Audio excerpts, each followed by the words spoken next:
What is up everyone, Barricade here, and I'm bringing you guys my review of Dragon Ball Super Episode 6.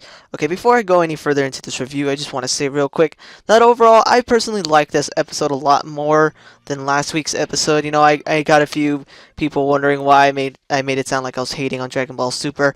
Just so Dragon Ball Super, I'm not hating on the series as a whole. I was just very, very disappointed by the animation of last week's episode. But overall, I'm still into this series. I still like this series, and I'm looking forward to what it brings overall to Dragon Ball. But when it comes to this episode, it's pretty much what happened in Dragon Ball Z Battle of Gods. Kind of like the same situation with Beerus and everything. It's Bulma's party. Vegeta knows about Beerus, and he gets scared of him.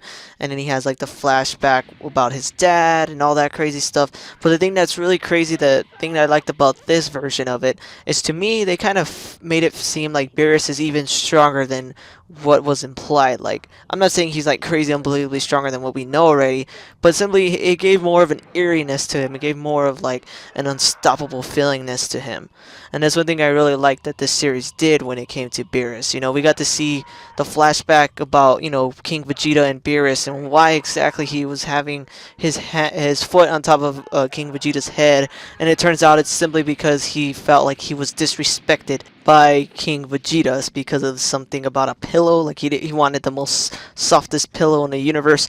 That's what I saw in the sub that I watched. That's what he said, and that King Vegeta kept the softest pillow to himself and gave Beerus the second softest. So I know it sounds kind of silly, but I think it's kind of cool how they made it more like it is something kind of trivial, which is pretty fitting to Beerus overall, because that's pretty much what he does. He goes insane over frivolous things, like the whole pudding thing, or just simple things like that. Anything will tick him off. And actually, the one thing I will say about Beerus that I think is actually kind of surprising is when it came to this whole pillow thing, about Vegeta taking it for himself, King Vegeta.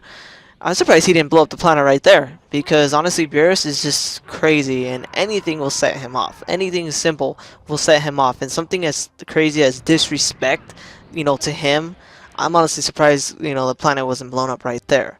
So I just thought that was kind of like an interesting, aspect to the whole, situation. And the thing I really liked about Beerus too is back to the whole eeriness thing, is that, when he showed up with Vegeta, I actually liked this version quite a bit more, because in Battle of Gods, it was just like Vegeta was like walking around or something like that, and he sees Beerus sitting on the seat, I believe, and it's just kind of like, oh, like he sees him and he just gets scared and that's it.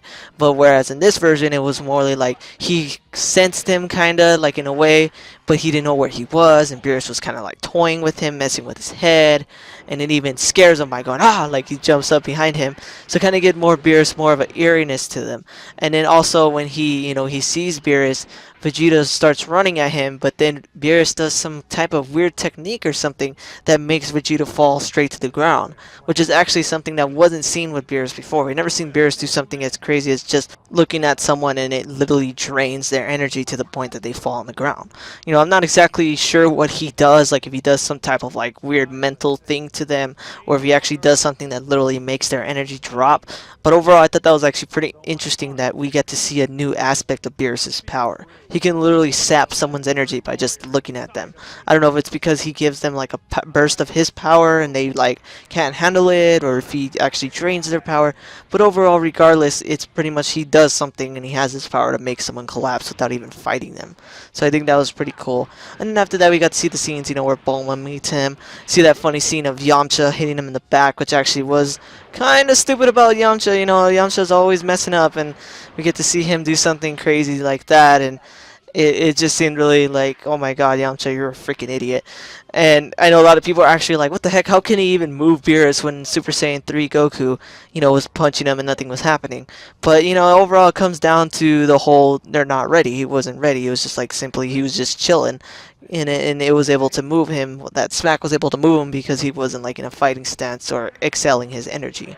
So, on the technical aspect of it, it's just simply because Beerus was relaxed and he was able to move him because he simply just hit him with a simple hit when Beerus was not, ready for it.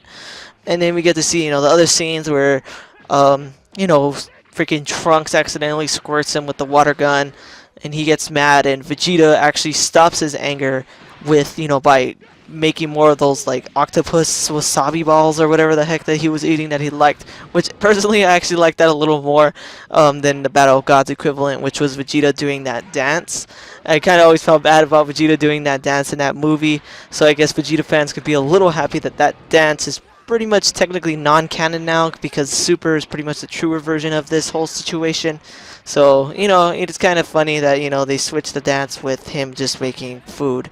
Which, honestly, I can't wait to see this in the English dub because it's still going to look pretty funny seeing him do something like that with, the actual English Vegeta voice. So, I'm kind of looking forward to that.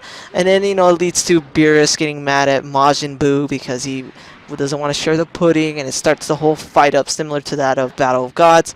And actually, I think that fight was actually pretty cool too, compared to the Battle of Gods equivalent. Because in the Battle of Gods equivalent, he just kind of like sent him flying, and then he picked them up, and then Gohan tries to stop them, and he just kind of like kicks them around. But this was actually a little different, kind of gave more of a demonstration of Beerus's power, where he grabs him by the little horn or whatever the heck you want to call it on Majin Buu's head, and he literally spins him so hard that it turns him to mush. So I'm not too sure if that's simply because Majin Buu is like that. He's more bubblegum-like in texture, but he simply was able to spin him so much that it literally turned him to mush. And then, he reformed, but before he could even do anything, Beerus shot him with the blast, a huge blast that sent him, straight into the ocean in a huge-ass explosion.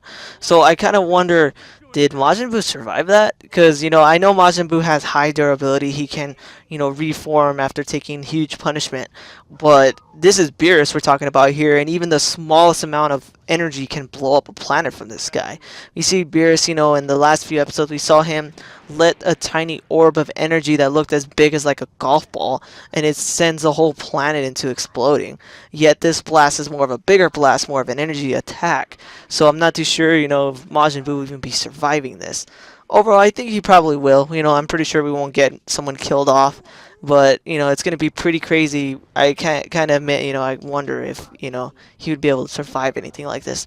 And then it leads into the end of the episode, and we get to see that in the next episode is pretty much continuing on with, Gohan trying to fight him, and pretty sure Gohan's going to get destroyed.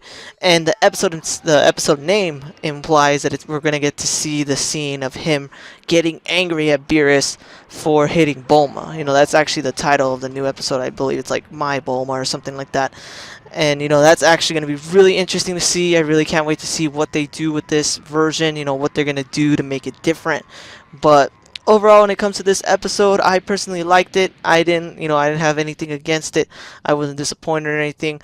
But I think the major thing with this series is the simple fact that, we got to get through this stuff first. We got to get through the stuff we already seen. We have to get through the whole arc with Beerus. We got to get through the whole arc with, Resurrection F. And before we get anything new. So before we even get through all of this, it's going to probably seem kind of boring, kind of bland, for fans of the series, because we're pretty much getting what we saw before. So that can be kind of frustrating for fans. Personally, I cannot wait to see what happens after Resurrection F. But until then, we're pretty much just going to have to go through it. So, overall as a series, I do like this series, and I'm looking forward to the newer episodes. But until we get to these newer arcs, it's pretty much just what we've seen already, and it's going to probably seem kind of boring overall. But anyways, that's just my personal review of the episode and the series as a whole. Let me know what you guys think in the comments below. If you guys like the series, if you guys are disappointed, pretty much just overall any opinions you have of the series. But anyways, guys, if you like this video, please definitely hit that like button, subscribe, and guys, take it easy.